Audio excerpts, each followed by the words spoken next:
Let us pray. Father God, we thank you so much, Lord, for your presence. Thank you, Lord, for this another day that you have given us to come and sit down at your feet, O Lord God. There's no other desire of our heart, O God, but we want to learn from you, O God.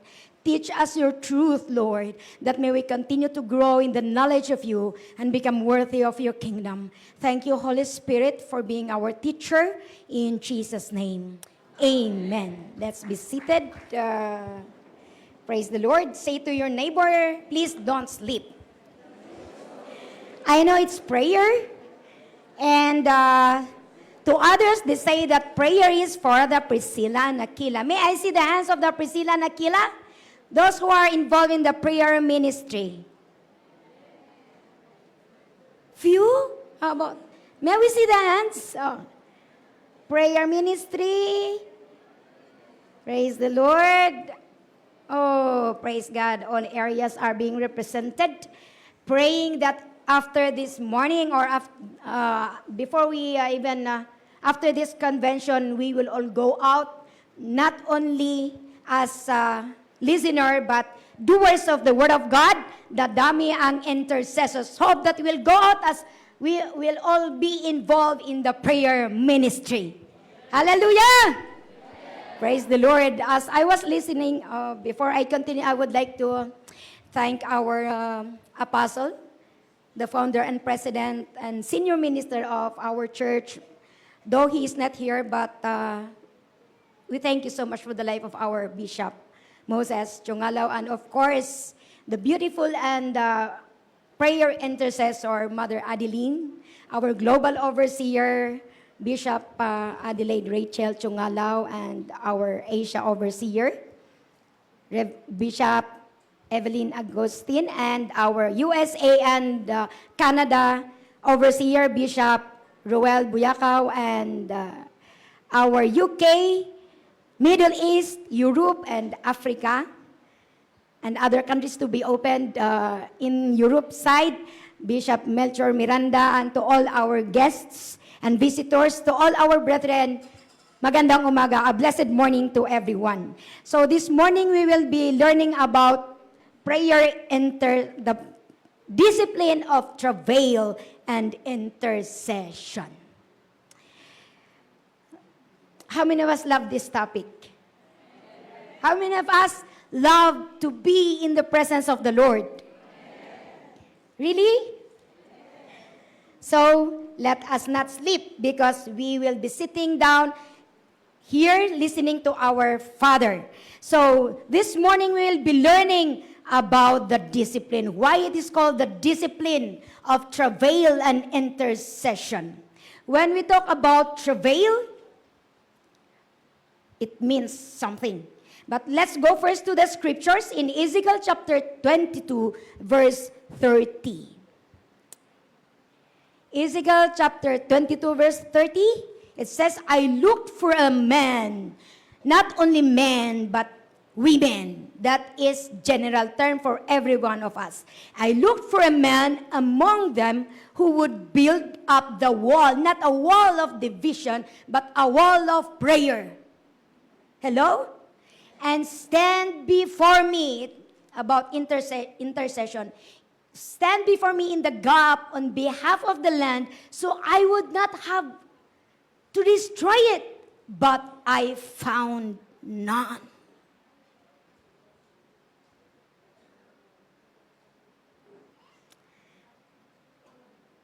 That's why we are still learning this, because as we asked a while ago who are involved in the prayer ministry, there are still few.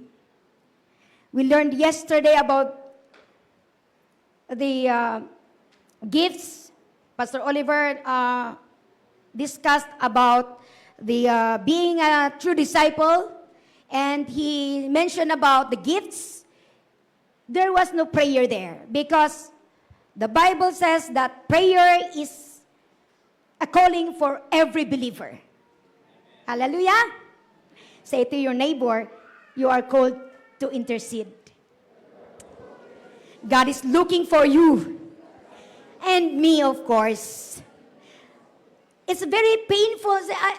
I'm looking for a man who would build up the wall and stand before me in the gap on behalf of the land, so I would not have to destroy it. God is angry because man sinned. And because of the disobedience of man, even the land was cursed.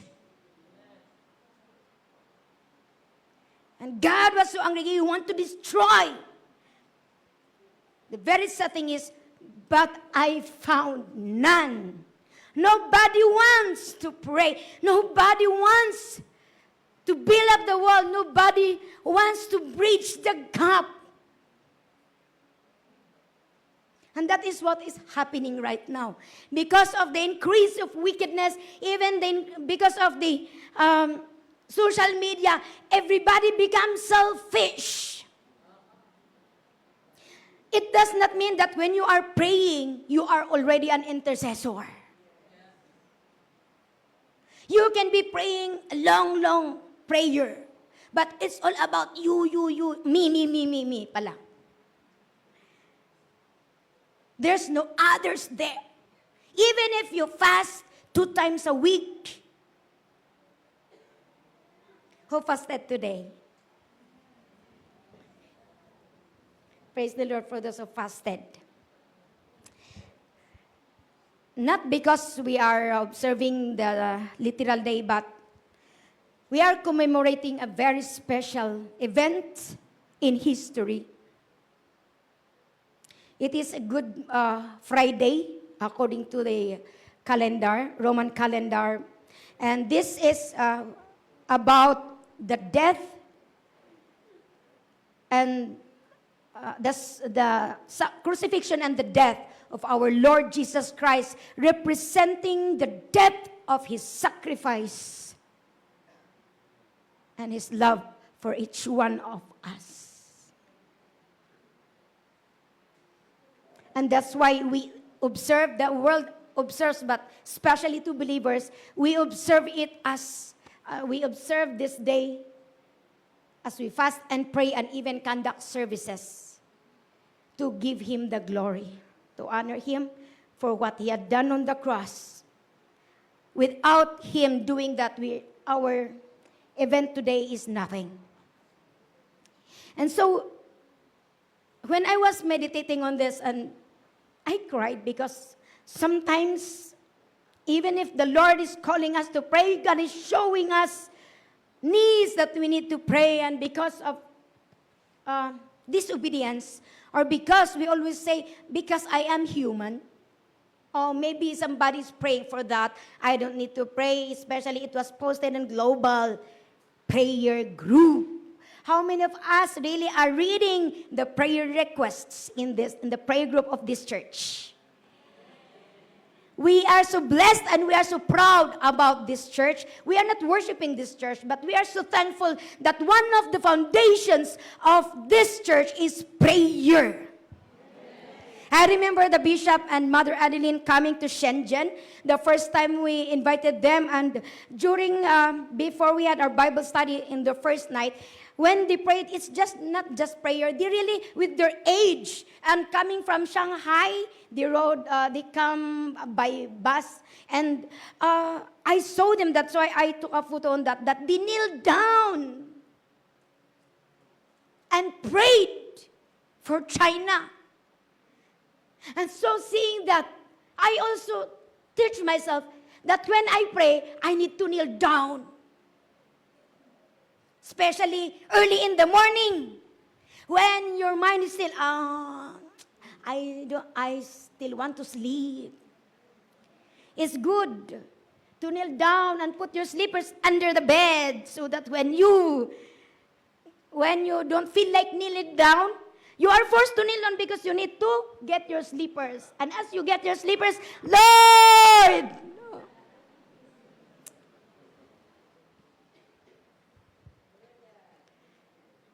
Meron na bang nagkalyo dito sa inyo? O dito?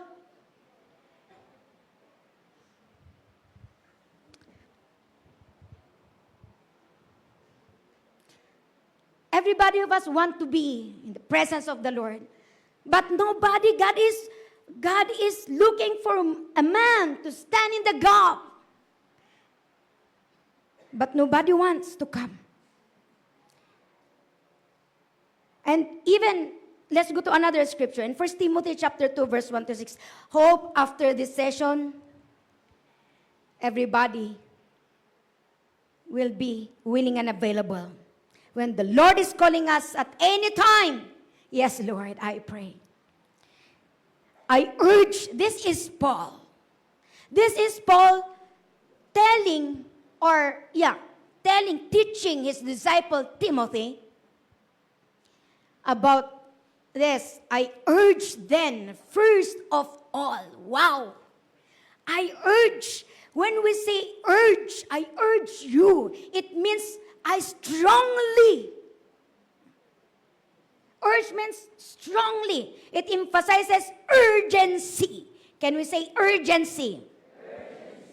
When it's urgent, it's very important. It is a must. It is needed. It cannot be delayed. He says to Timothy, I urge you then, first of all. It talks about priority. Before anything else. What is the first thing? That requests, prayers, intercessions, and thanksgiving be made for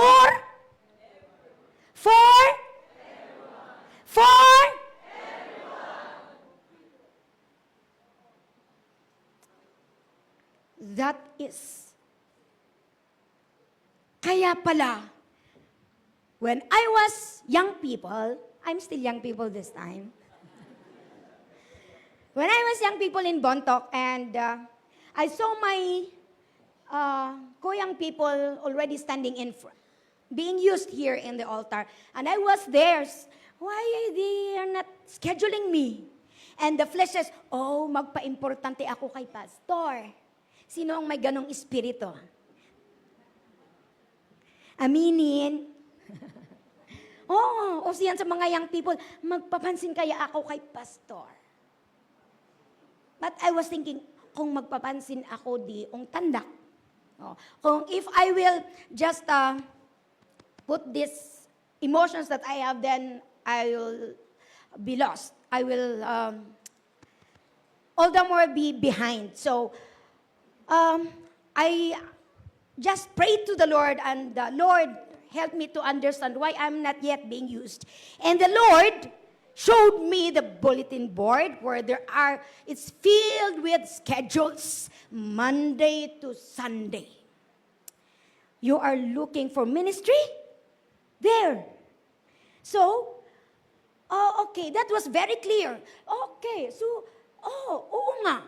Why am I looking at them? Why am I not just asking the Lord, what can I do? So, He showed me that bulletin board, and right on that time, I felt in my heart, wow, this is what you want me to do. Okay. So I started praying from Monday. After coming to school, I go down to the pastoral house and check the schedule from Monday to Sunday. And I prayed it individually. One time, it was the time of Bishop Melcher. One time, I saw my name in the Sunday school. So I thought, oh, Pastor, is that for the Sunday school for the children? Because I'm one of those who are attending to the children ministry. And he said, no, that is the Sunday school before service. So, wow, I was surprised. But how to do it? He did not taught me how to make an outline. But he just scheduled me, and that's the time that I realized why I want to go there, and yet I don't know how to make outline. I don't know. I am not reading my Bible. I'm not even praying. And there are a lot of people who wants to come here, but they don't want to pray for those who are staying here. And many times we complain of the message. Why the service is like that? Did we pray? And even if we prayed, still, we can see still, may chi-chi-chi-chi-chi. If you prayed and you trusted the Lord, why you should complain? I always remember the bishop says, everything is for the glory of God. As long as you did your part, no need to worry. God is in charge. Sometimes God allows, even if we practice and we want as much as possible that the service is perfect. Right? But still, why? God wants the glory. God wants that we give Him the glory. Sometimes He changes the things that we do so that we will not get the glory. So that we will all still give the glory to God. So whatever happens, good or bad, give the glory to God as long as you have been doing your part to pray. What did you pray? Sometimes we pray, Lord, I don't want my pastor. Please, assign him there, far away. And sometimes you say, oh, it's hard for you to answer my prayer. I go to the overseer and say, Bishop, can I ask something? Oh, you want to pulong-pulong yung pastor. You want to talk because you want to help the Lord to answer your prayers? Okay, thank you. Sorry po. Okay, sometimes ganun tayo. Wala tayong pasensya, especially this time na quick ang lahat. Hello? Wala nang pasensya ang mga tao. Dahil sa technology. Noon nung walang technology, nakakapaghintay pa naman. Okay, walang nagne-negatibo. Ngayon, wala na. Pinag-pray mo na nga, nagne-negative ka pa, parang alanganin ka sa Lord. Sometimes sabi mo, sige nga, tulungan ko na lang si Lord. Ang bagal niyang sumagot. So you want to go to your pastor. Bishop, gusto kong sabihin, pwede bang petisyonan yung pastor? Meron ba sa inyong ganun? You're planning to do it? You try. When you do that, the answer of the pastor is, halatang halata, hindi mo pinag-pray ang pastor mo. Di ba mas nakakahiya yun? Gusto mong ipahiya ang alagad ng Diyos? Di?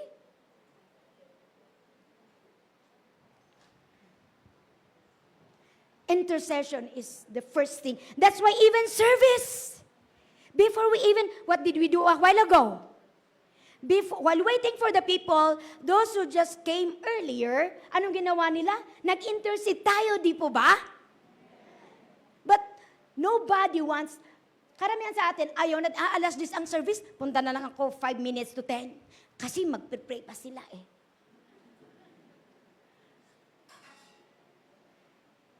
Sana babalik tayo. Maaga na tayo. Hoy, punta tayo mag-intercede. Hello? Sometimes we are praying for something and yet the Lord, ayaw niyang baguhin yung pinag-pray mo. Pero anong nangyari? Binabago niya tayo. At masaya naman tayo pag nakita natin yung resulta. Hello? Sino ang gustong manalangin? Oh, kaya tayo gaya mo, hindi tapos na ang kasaba. Oh, that is the application. Imagine, it says, if we continue, it says, prayer for everyone. Hindi lang yung gusto mong ipinapanalang sana. Lahat, kahit yung kaaway mo, kahit yung ayaw mong banggitin ang pangalan. You know what? The Lord taught me something. I have a cousin na talagang sinira niya ang buhay ko. Tinake advantage niya yung pagkabata ko. Kaya talagang naitanim yung galit sa puso ko. But thank God for prayer. I entered this church. The first time I entered, it's prayer meeting. They brought me doon sa gitna. Hindi ka makaalis na kasi malayo ka sa pintuan. Tapos binigyan ka pa ng prayer request. Buti na lang hindi ako ang first. Kaya pinakinggan ko yung kung paano sila manalangin. Bombastic ang lahat. So, sabi ko, I still remember yung binigyan nila. Ipag-pray ko yung pinakamayaman sa aming barangay. Oh, kasi hindi believer siya. Hindi siya believer. Kaya, ang nasa isip ko, ipanalangin ko na ma-born again para ihinto niya na magbenta ng San Miguel at sigarilyo. Kasi ang tatay ko, lasinggo dati. Praise the Lord, na born again ang tatay ko. Nandyan sila, and praise God. Hallelujah. Yes. I was grade 6 or grade 5 at that time. Nung first year high school ako, nakita ko na lahat silang magpamilya, may inalaw ang Panginoon sa kanilang pamilya, na yan ang dahilan para sila ay ma-born again. At hanggang ngayon, sa bahay nila na naghihil ang ating service sa aming barangay. So, praise the Lord. See? Yan. Mayroon akong cousin na talagang ayaw kong ipanalangin ang pangalan niya. But because of salvation, iniisip ko yung ginawa ni Jesus, sino ba ako para mamatay si Jesus para sa akin? Iniisip ko, wow, sobrang pagmamahal ng Panginoon. Sige, ipanalangin ko din ang pamilya ko para makilala din nila si Kristo at maranasan nila itong nararanasan kong presensya ng Panginoon. So I started para specific. Pero may dahilan kasi kung bakit specific. Dahil gusto kong matuto na mag-pray. Sino sa atin dito ang gustong matutong mag-pray? Praise the Lord. So, ayan. Kung struggle nyo ang prayer, magsimula kayo sa ipag-pray ang salvation ng lahat ng mga tao sa paligid mo, especially your family. So I started sa pamilya ko and then to my cousins, nabanggit ko ang pangalan niya. Pagkatapos kong pinanalangin, sabi ko, dapat hindi ko pinanalangin yun. Deserve niya na mapunta sa impyerno. Bukas, umamayang gabi, hindi ko ipag-pray. Kasi grabe, because of my desire na matutong manalangin, kahit pagkain, kaya pinipili kong mag-isa. Kahit pagkain, intercession na. Then, so gusto kong matutong manalangin dahil gusto kong mag-attend ulit sa next gathering sa Friday, prayer meeting.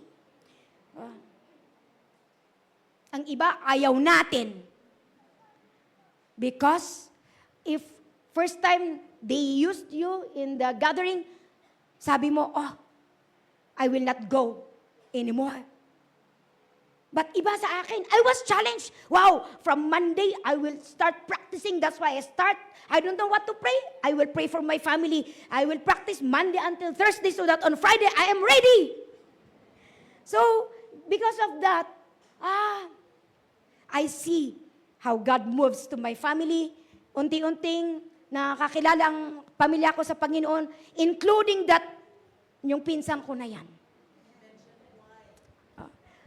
The reason why I hated him so much is, I was 8 years old nung tinake advantage niya kasi karaming lalaki yung mga pinsan ko, isa lang akong babae, kaya I love to go with them.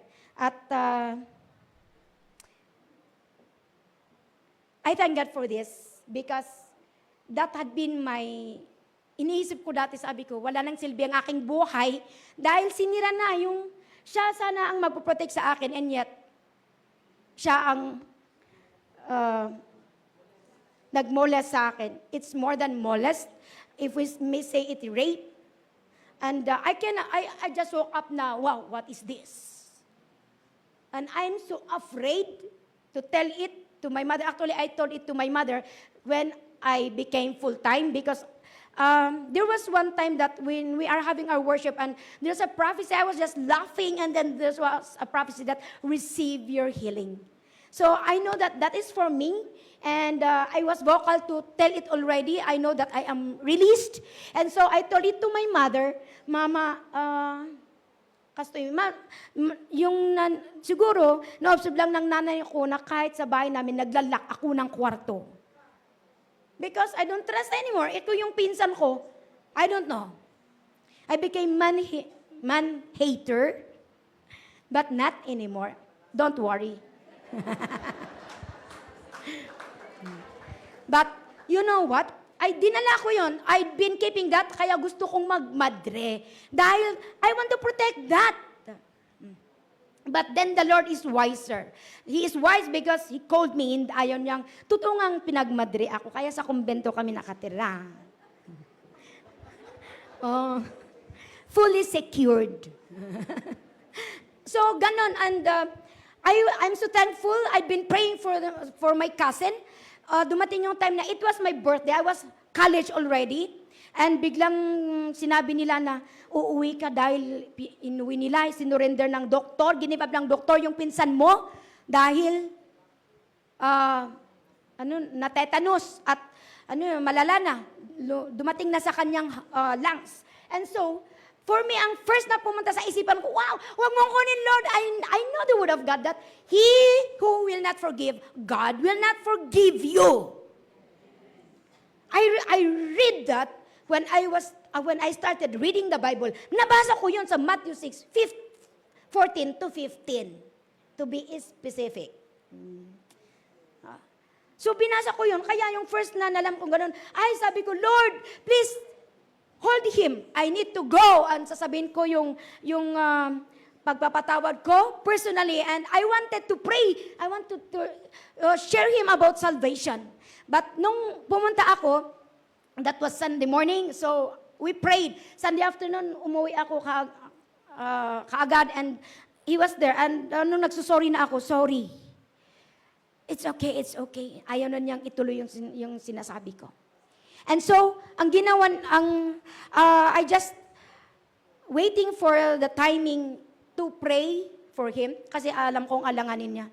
Alanganin siya, but somehow as I was interceding, Lord, give me the courage to really share to him. I don't want him, remember my prayer to the Lord is, Lord, if I cannot see yet this time the answers of my prayers, Lord, please, even in their deathbed, please save my family.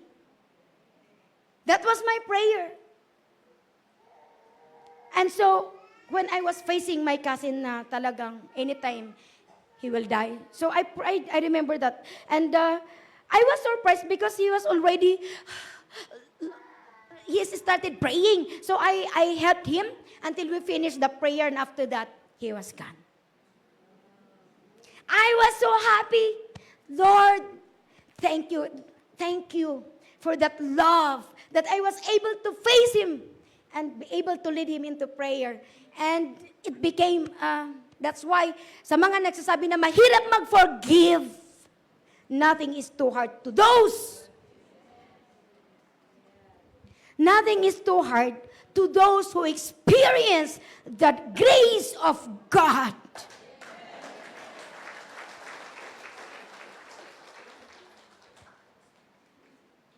Kahit gaano mo pa i-explain at i-defend ang sarili mo, that is foolishness, because the Bible says, if you will not forgive, you will not be forgiven. Your prayers will not be answered. You know what? Bitterness can bring you out from the presence of God. Many bitter people stop coming to church because of that bitterness. So if you don't want to be a victim of the devil, learn to forgive. Because even if we keep on learning all these things, yesterday we learned about righteousness and holiness, learning to be a true disciple, learning to be a man approved by God. We want to be infilled with the power of the Holy Spirit, but if we are holding out even to this, we do not want to be cleansed. That's why, the heart of an intercessor is a pure heart. That's what I long for. A heart that follows hard after thee.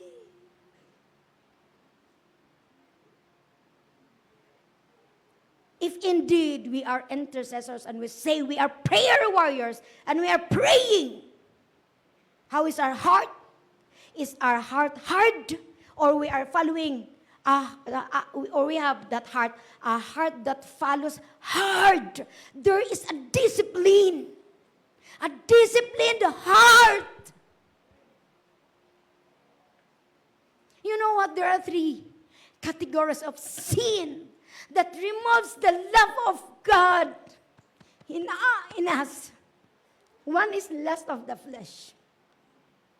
One is lust of the eye, that is materialism. Number three is pride of life. If we do not discipline ourselves from that, time will come that you do not cry anymore. Wala ka nang no more appetite na manalangin. Hindi lang tatlo under those ay mga kasalanan. Ito, pag may ganito, hindi ka makakapag-pray talaga.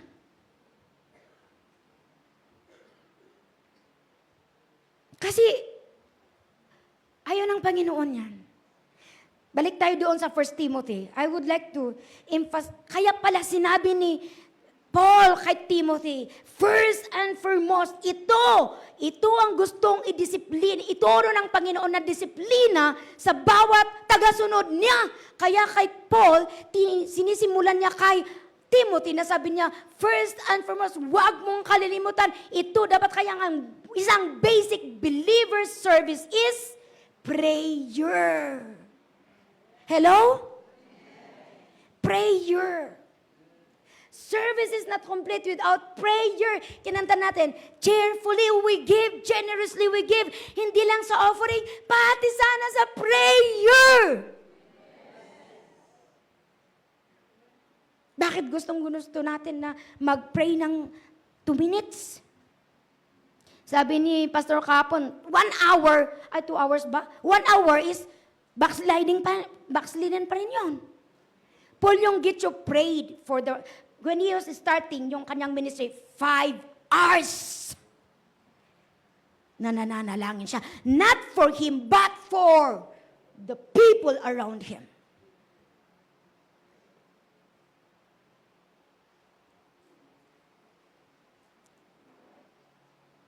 Please go back to that 1 Timothy chapter 2 verse, ituloy natin doon. Sa verse 2, for who are those everyone? For kings and all those in authority. Who among us here are praying for the Philippines or for the governments, for the nations every day? Konti? Sana manadagdagan? Mamaya. Sana madadagdagan starting today. All authority at nako-complain tayo. The bishop said, we are not to, kasi sabi niya, you are to support or to pray. But sabi niya, hindi yung sasama ka sa kanila maging politiko, but sabi niya, to intercede, to pray for them. Kaya, wala tayong right na mag-complain kung hindi ka nananalangin. Instead of complaining, nakaka-high blood ka. May post, sabi niya, ang hirap paano ka manalangin kung ikaw ay galit? How can you pray if galit ka sa ipapanalangin mo? Huh? That way, you see, why? We want peaceful life. And godliness and holiness to take place. But nobody wants to intercede. Kaya pala, it's a discipline, it is a must that we are to intercede always for the kings and all this in authority so that we will live peacefully and quiet lives in all godliness and holiness. Say to your neighbors, stop pinpointing others' faults. Instead, kneel down and pray. Wala nang, alam nyo kung matuto tayong manalangin, ito ang solusyon ng lahat eh. Kung matuto tayong manalangin, masublat ang problema. Hello? Kasi ang intercession, hindi lang sa pag-pray, I prayed 1 hour, 3 hours, 4 hours. You know the effect of that? Kung talagang may puso ka to intercede, to stand in the gap, Magiging supporter ka. Oh, hindi ka problema ng pastor mo. Hindi ka problema ng leader mo. Kasi intercessor ka eh. Hello? Kakampi ka ng pastor mo sa trabaho ng Panginoon. Hello?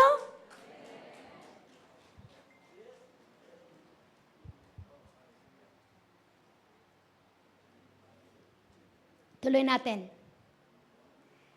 This is good and pleases God, our Savior. Alam niyo ang nalulugod, hindi lang si pastor, lalong-lalo ang Panginoon. Sabi niya, bakit? Kasi gusto ng Panginoon lahat ng mga tao ay maligtas. Alam natin na bakit ginagawa ng government ang mga yan. Kung hindi sila nakakilala, syempre wala silang alam sa salita ng Panginoon. Tayong nakakaalam ng salita ng Panginoon. Anong gawin natin? Tayo ang sumuporta. Ipanalangin natin sila. Oh. Who wants all men to be saved and to come to a knowledge of the truth. Knowledge of the truth, mga kapatid. Everybody gusto ng Panginoon na i-acknowledge natin ang Panginoong Jesus na siyang maibandera sa lahat. Amen. Sige, ituloy pa natin. Next verses. Okay. For there is one God and one mediator between God and men, the man Christ Jesus. Kaya sa mga nag-evangelize, minsan sabi natin, hindi ako marunong mag-evangelize.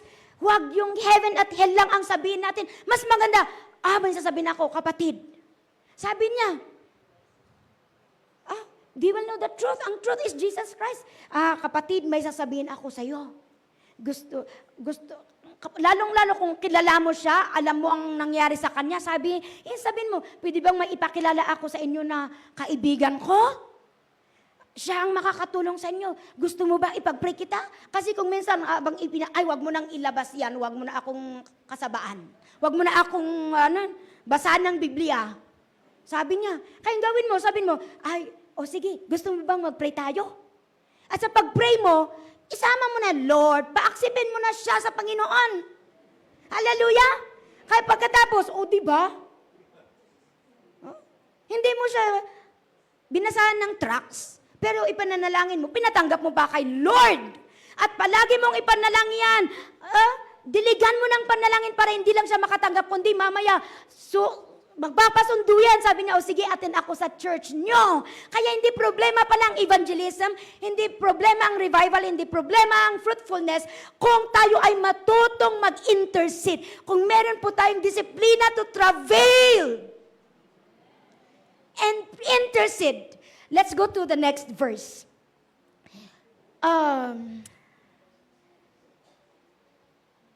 Mamaya ko sana sabihin to, but anyway, in Isaiah, chapter 66, verse 8.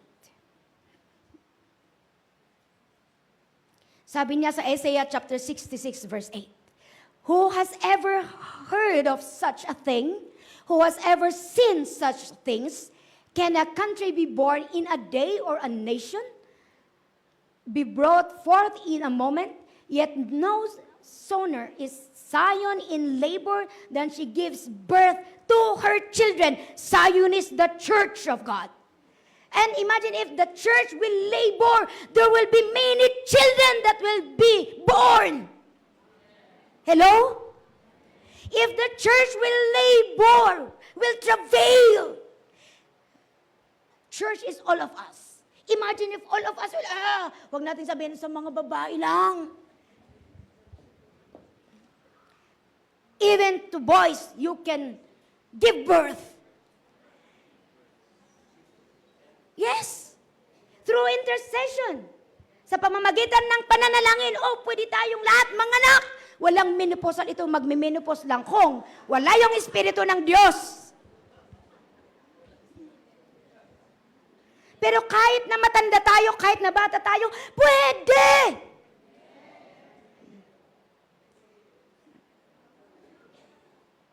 Kung lang, sabi niya, wow, ang problema, wala nang nanganganak ngayon. Kahit sa mundo, di ba? Ang gusto nilang anak, aso, pusa. AI. Ano pa?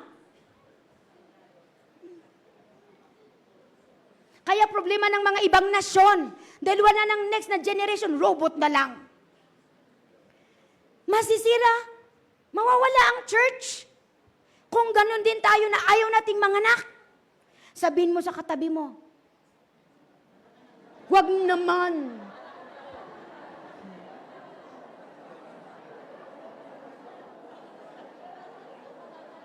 And we say, apay nga ba sit tayo, tata, bakit tayo konting ngayon? Tinatanong mo pa. Nakikita mo na nga, travel tayo. Kung pinag-prepare mo, hindi mo tinatanong. Hello? Karamihan yung maraming dada, sila ang hindi gumagawa.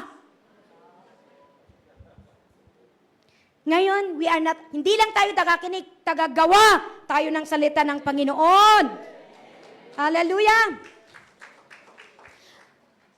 Philippians 4 verse 6 to 7. Philippians 4 verse 6 to 7. Do not be anxious about anything, but in everything, in prayer and petition, with thanksgiving, present your request to God, and the peace of God, which transcends all understanding, will guard your hearts and your minds in Christ Jesus. Kung tayo ay talagang mapagdasal, hindi lang ang ating sariling pinapanalangin, kundi ang ibang tao, yung mahirap intindihin ba? Meron bang ganyan? Mahirap pakisamahan to. Meron ka bang ganun na experience? Kasama yan sa cross, in a way. Sabi niya, kung palagi tayong mapagdasal tayo, sabi niya, ay magiging peaceful ang isip mo. Mapayapa ang isip mo, nandyan yung kapayapaan. At very understanding. Maunawain ka ang haba ng pasensya mo. Hello? Kaya talagang okay itong topic natin. Hello? Problema mo ang karakter mo, manalangin tayo, travel. Lord, ayaw ko itong ugali ko. Huwag siya kasi. Sabi ni Lord, ikaw din. Mas lalo ka. Hindi lang mapapahaba ang ating pangunawa, kundi sabi niya, ginagwardyaan niya ang ating puso. Sabi ng isang sister, Pastora, yung high blood sa akin, yung hindi high blood dahil galit, yung high blood dahil sa pagkain. Ay, may ganun pala. Nakaka-high blood din pala ang palaging galit. Sabi niya doon, wow, guard our hearts. Nakakatulong yan pala. Para magwardyaan ang ating puso, panalangin po. Para kung hindi ang sumasabit doon, mapapagod yan, kapatid.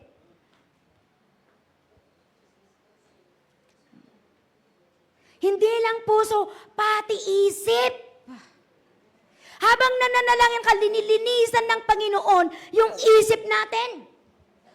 Habang nananalangin tayo, because intercession is coming closer, being intimate with God. And so yung puso natin nababago. Hallelujah? From bitter to better. Kaya after when you really engage, kung talagang i-decision mo na manalangin, alam mo pati, yung kagalingan. Hello? Pati ang kagalingan, matatanggap natin. Hindi mo kailangang pupunta dito para ma-lay hands. Marunong ka lang lumapit, manatili ka lang sa presensya ng Panginoon, mapapagaling ka na. My voice, ang boses ko noon malat. Sabi ng doktor sa Macau, pasensya dahil allergic mo ang weather dito sa Macau. Sabi nila, may may cancer pero hindi naman benign daw. So sabi ko, Lord, paano yan? Dito mo ako dinistino. So, kung kalooban mo na mawalang boses ko, di manalangin na lang ako. Kung hindi ako makapag-preach, di bali makakaragaklat mo kahit wala akong boses. Pero ang galing ni Lord nung pandemic, pinagaling niya ang boses ko, kaya hindi na malat. nagsasuffer ako ng dysmenorrhea. Dati, grabe, naghihilo ako. Parang, hindi ko maintindihan yung nararanasan ko pag umaatake yun. But God is faithful. Instead of always thinking, oh, my self. Pray for those who are experiencing yung nararamdaman mo din. Lord, ipag-pray ko na lumang kasama kong may dysmenorrhea in Jesus' name. Habang pinapanalangin mo sila, ikaw din. Pinagaling ng Panginoon. Praise the Lord. Papagalingin ng Panginoon. I thank God, pinagaling niya ako. Hallelujah. So, yan. Sabi niya, mayroon akong babasahin. Sabi doon, we are disabled when we are not praying. Disabled tayo. Di ba ang trabaho ng Holy Spirit is enabler? Kaya kung hindi tayo nananalangin, wala tayo doon sa presensya ng Panginoon. We do not partner with God, disabled tayo. Ano bang Tagalog ng disable? Paralisado. Oo, paralisado. May kapansanan. Mas masakit yan. Little of the word with little prayer is death to the spiritual life. Pag maliit konti lang alam natin sa salita ng Panginoon at konti lang na panalangin, mamamatay ang spiritual natin. Kahit nagbabasa tayo ng salita, much of the word, kahit nagbabasa tayo ng salita ng Panginoon, pero konti lang, hindi tayo masyadong nananalangin, sickly ang ating spiritual life. Much prayer, kahit naman, wow, mas nananalang ka talaga palagi. Pero, konti naman sa pagbabasa ng salita ng Panginoon, hindi ka matatag, kapatid. Pag may nakita ka, ayaw ko na. Pero kung, a full measure of the word. Kung talagang, kumakain tayo, talagang, lumalalim.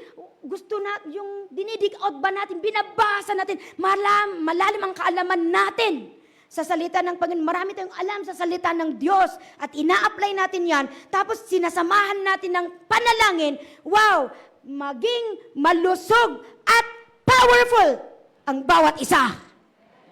Gusto ba natin yan? So, yan, Acts chapter 13 verse 1 to 3. Ito yung mga klase ng tao na gustong gamitin ng Panginoon para i-reach out ang buong mundo. Sabi niya doon, in the church of Antioch, there were prophets and teachers, Barnabas, Simeon, called Niger, Lucius, Cyrene, Manaen, who had been brought up with Herod the Tetrarch, and Saul. Okay, next verse please. While they were worshiping the Lord and fasting, the Holy Spirit said, set apart for me Barnabas and Saul for the work to which I have called them. So after they had fasted and prayed, they placed their hands on them and sent them off. May 6 po na matututunan natin dito. 6 na klase ng tao. 7 kinds of people na gustong gamitin ng Panginoon para ang buong mundo ay makakilala sa Panginoon. Sabi niya, number 1, sabi niya, they were people of the Word. Sila po, talaga kaya, list of prophets and teachers, sabi niya sa verse 1. Ibig sabihin, grounded sila sa salita ng Diyos. Number 2, they were a people of worship. Talagang binasa natin kanina, pinapractice nila na mag-minister sa Panginoon sa pamamagitan ng pagpupuri, and they welcome God araw-araw sa kanilang buhay. Gustong-gusto nila yung presensya ng Panginoon na siya ang source ng buhay nila.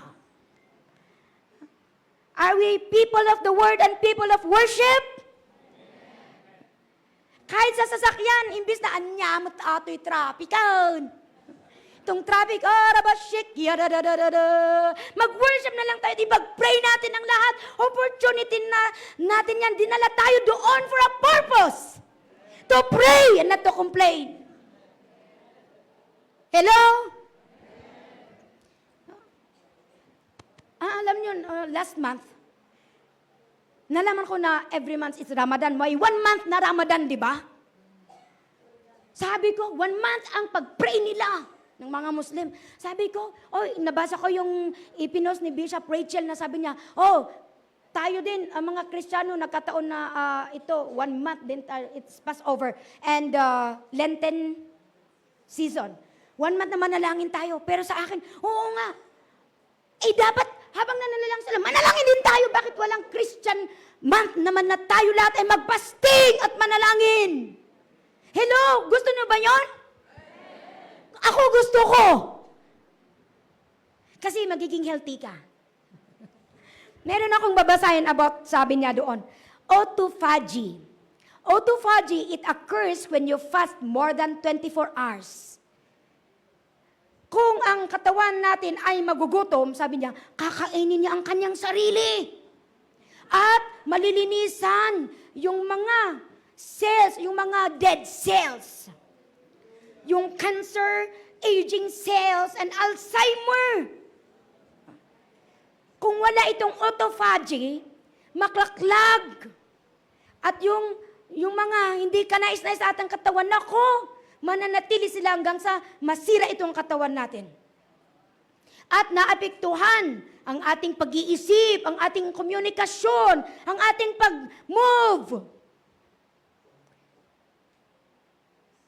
Kaya sabi niya, hunger is the first element of self-discipline. Hunger is the first element. Gusto niyo madisiplinan, self-discipline? Sige, gutumin mo ang sarili mo. If you can control what you eat and drink, kung makokontrol mo ang kinakain mo at iniinom mo, you can control everything else. I have a testimony on this. May sinong mahilig sa chichirya? Hello? Batu-batu sa langit. Matatamaan? Stop. Magbago na. Kumain ako ng chichirya, tapos biglang nawala ang boses ko. Alam niyo ang first na sa isip ko, wow, palo ito ng Panginoon.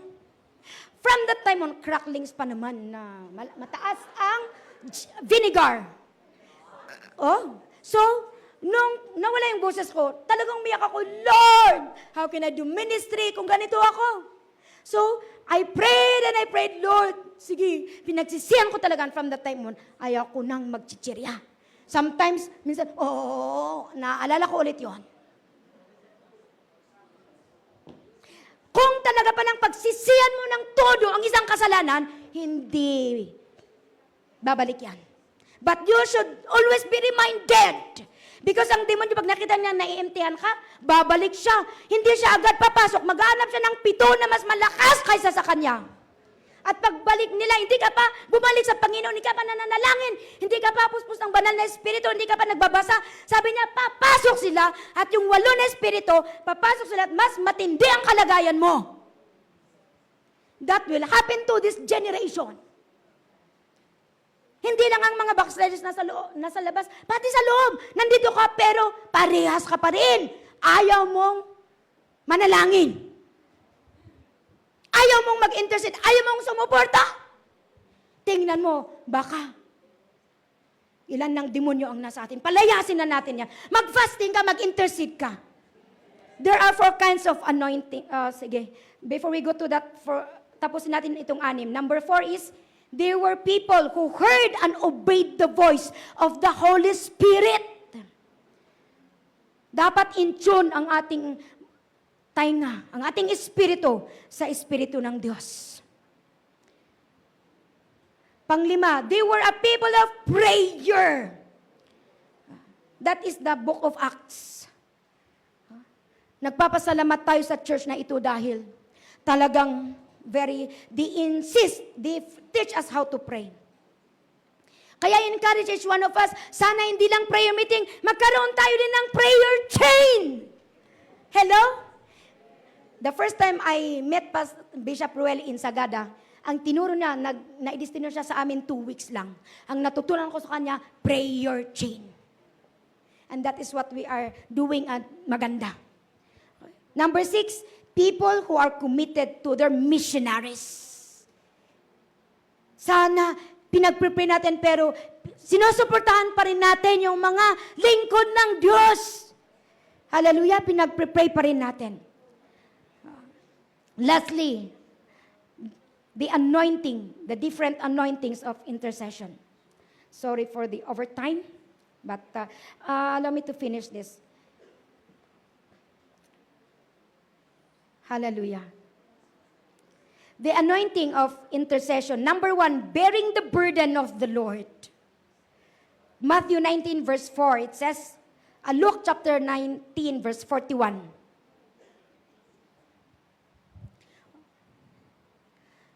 Now as he drew near, he saw the city and wept over. Nung nakita niya ang Jerusalem, nahabag siya dahil nakikita niya, wow, kawawa ang mga tao. Sila ay binibiyag ng demonyo. Kaya umiyak siya. Sinabi niya sa kanyang mga disciples, ipanalangin niyo na may maipadala na magturo sa mga ito. Wow, umiyak ang Panginoon. Nakita ng burden of the Lord. Sana kung nananalangin tayo. Sana din sabihin, Lord, I want your burden. Hello? I want your heart. Hindi yung gusto natin. The Lord, may linalagay ang Panginoon na burden sa inyo na isang lugar, isang tao, pero ini-ignore mo.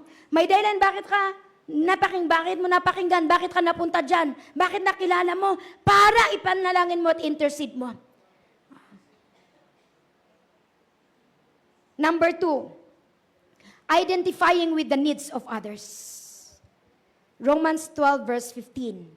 Identifying with the needs of others. Rejoice with those who rejoice and weep with those who weep. Meron yung mga time na rini-reveal ng Panginoon. Basta lang may tao na lalapit sa inyo. Tapos wala siyang sinasabi, basta umiyak. Tapos ikaw din umiyak ka din. Hindi mo alam bakit. You just said, after that, okay na ako. Thank you. Wala naman siyang sinabi. Pero sabi na, sad na ako. Ako din, hindi ko alam bakit ganyan. Bakit my heart is heavy, I don't know. Yun pala. Sometimes, may biglang nag-text, tapos, you feel the burden. Many times, I read the names.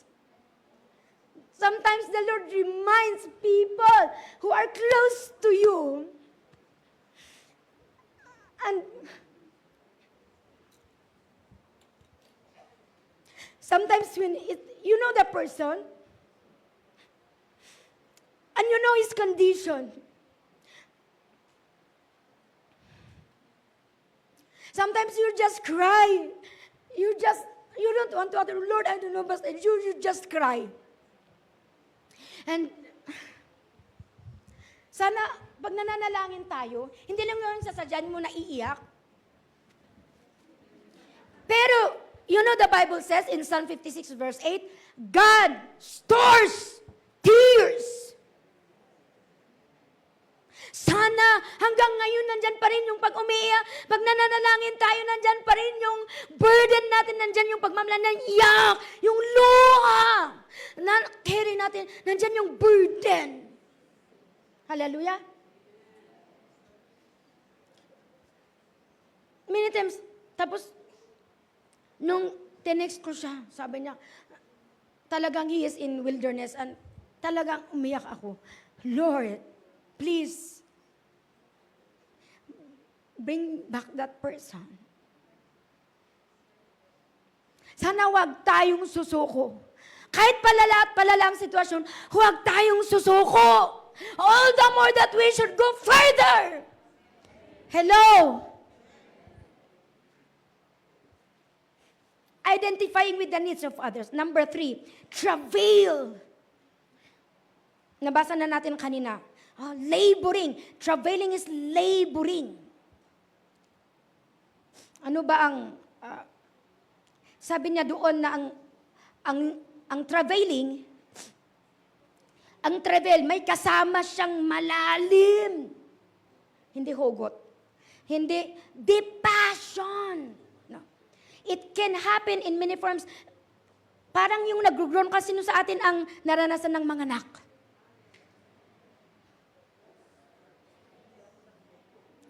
Yes, I experienced it through prayer.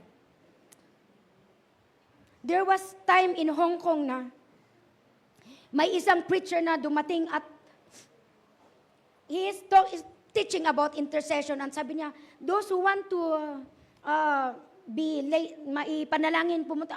I went immediately. Diyan ako sa gilid, and when he laid his hands, and wow, grabe ang sakit. I was kneeling down, and nakaganon ako, tapos ang sakit.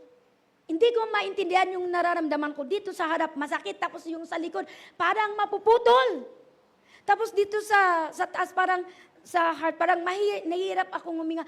Hindi ko alam kung paano. Parang it's hard for me to breathe. And I was crying and crying. And sabi ng bumalik yung pastor, sabi niya, oh, he is giving birth to a nation. Hindi ko alam na mag-full time ako. Yun pa lang first na assignment ko. Macau and China. Even before I went, palagi kong napapakinggan ang Macau. Pero sabi ko, alanganin akong pupunta sa Macau. Pero ipanalangin ko na lang. Hindi ko alam na dyan pala ako pupunta.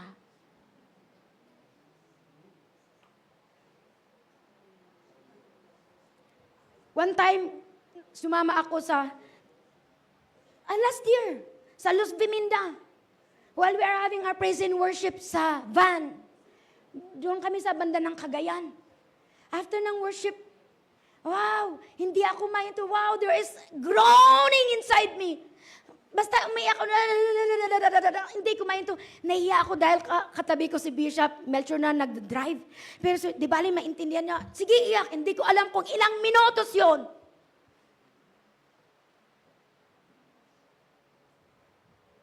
Sabi ko, bakit kaya ganun? Just recently nalaman ko. Tapos sabi ni Bishop kasi, may pinuntahan kami na sabi ni Bishop Rachel, ikaw ang magpanalangin dito. Kakaiba ang naramdaman ko sa place na yan. And ngayon na lang nalaman ko na, siguro, kaya pala. Ganon, but praise the Lord. The last anointing is the anointing.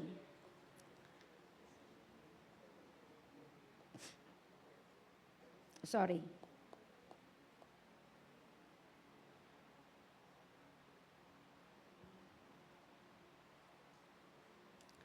The last anointing is fighting against the power of darkness.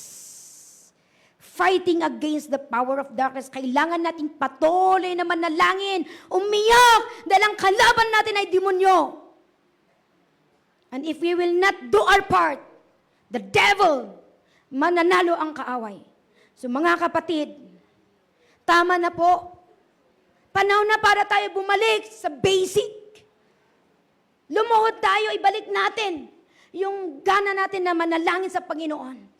Upang ang resulta kasi nito, mga kapatid, is, ang resulta nito, sana lahat tayo, Psalm 126 verse 5 and 6, yan ang last verse natin. Psalm 126 verse 5 and 6, i-memorize natin yan. Kinakanta naman natin pero minsan hindi natin iniintindi.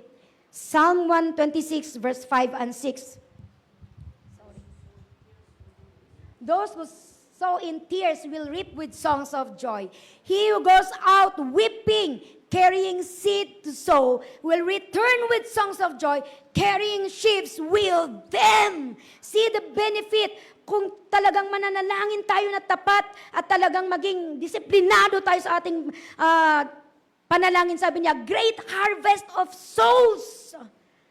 At revival, great revival. There's rejoicing, masaya, alive ang church. Dahil maraming mga babies. Maraming nabubuksan. Sana, lahat tayo ganyan sana.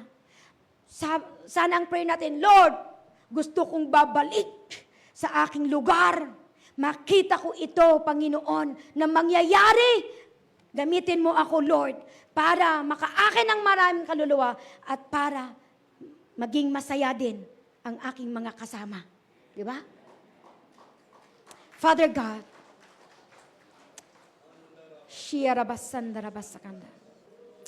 Can we all stand up even for just a few minutes? The Lord is looking for a true intercessor who will stand in the gap. Are you willing? Are you willing? Sabi ng salita ng Panginoon, have a compassion so that your worship will be acceptable. A heart that hides your word so that sin may not come in. A heart that's not divided, but one. You rule and reign. A heart that beats compassion, that pleases you, my Lord, as with the aroma of worship that rises to your throne.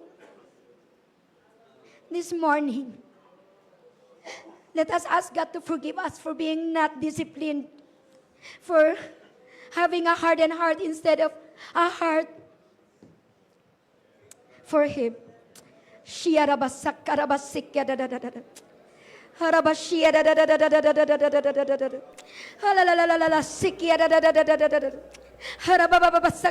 on, all of us, if we love our nation, if we love our government, our kings, if we love the people around us, our family, our colleagues, our church, our pastor, our member, kneel down and pray for them right now, right now.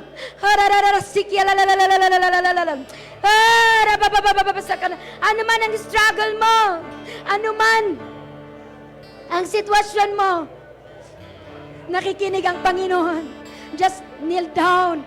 Umiyak ka sa Panginoon. Yes,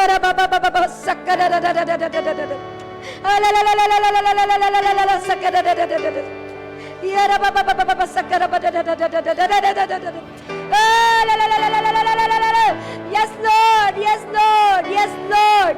Yes, Lord. Yes, oh God. Touch everyone. Touch everyone. Let that anointing of intercession be birthed out upon each one of us in Jesus' name. Let your heart, let your burden be upon us, oh God. Just like Jesus who prayed with tears, and He was heard because of His humility. All of us, let us pray. Pray for this church. Pray for our bishop. Pray for our pastors, our overseers, our leaders, our members, our family, our government, our friends, our school, our community.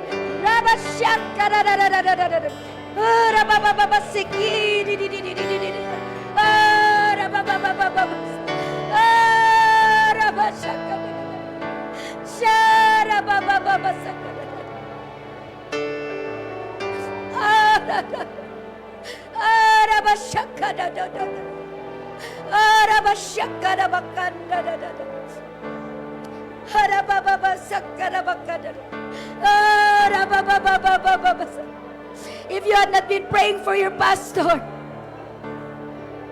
start praying for him. If you had not been praying for your family and your neighbors,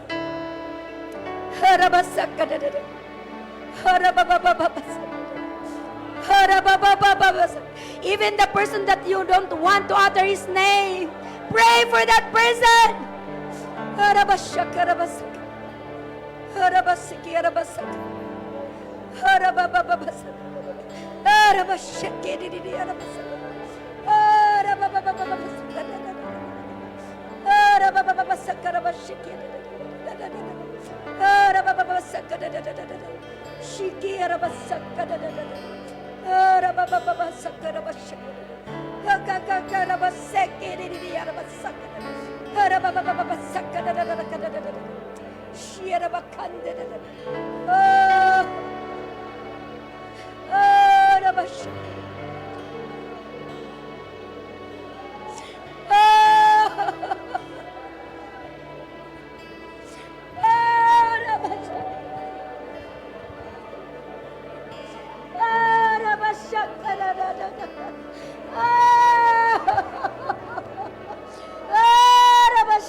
be removed in Jesus' name.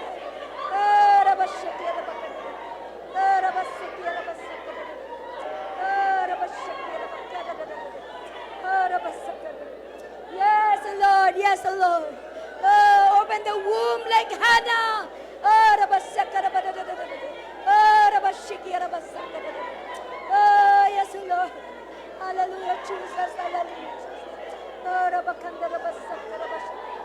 Oh, Jesus. Operate, oh God. Operate, Lord. Operate, oh God. Operate, Lord. Operate. Operate our hearts, oh God. Repair. Repair us, oh God. Repair. Repair us, oh God.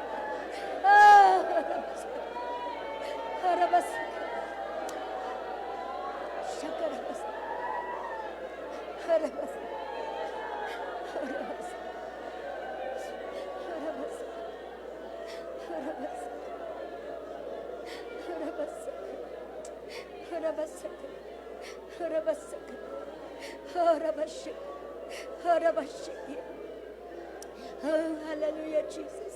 Lord, Lord, give us, oh God, a sincere heart, oh Lord, to pray. Hallelujah, Jesus. Oh, hallelujah. Thank you, Jesus. Hallelujah.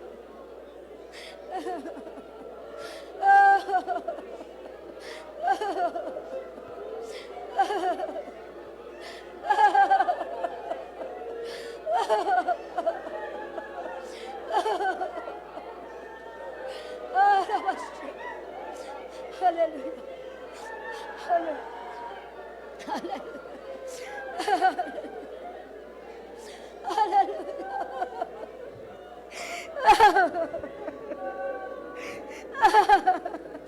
No.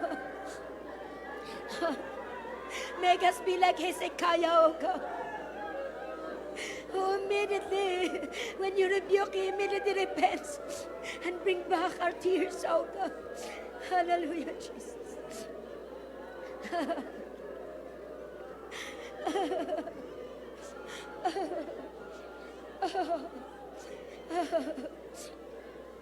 Thank you, Lord. Thank you, Lord. Thank you, Lord. Thank you, Lord, for giving us your heart. Thank you, Lord. Thank you, Lord, for giving us your burden.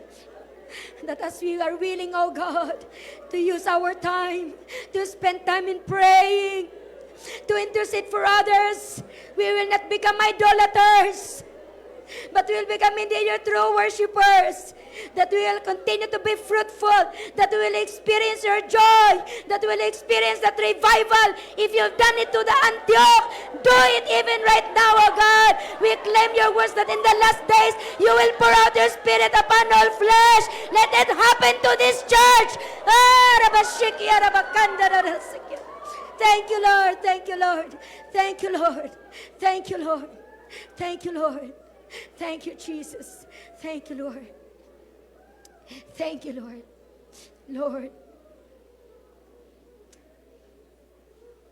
help us, oh God, that as we go home, as we go back to our places, Lord, may we continue, oh God, to be experiencing this anointing of intercession, oh God. That, Lord, makita namin, Panginoon, ang inyong kalooban, ang inyong promises na ma-fulfill sa buhay namin, Panginoon. Lalong-lalo sa trabaho mo, Panginoon. Maraming salamat. Maraming salamat. In Jesus' name.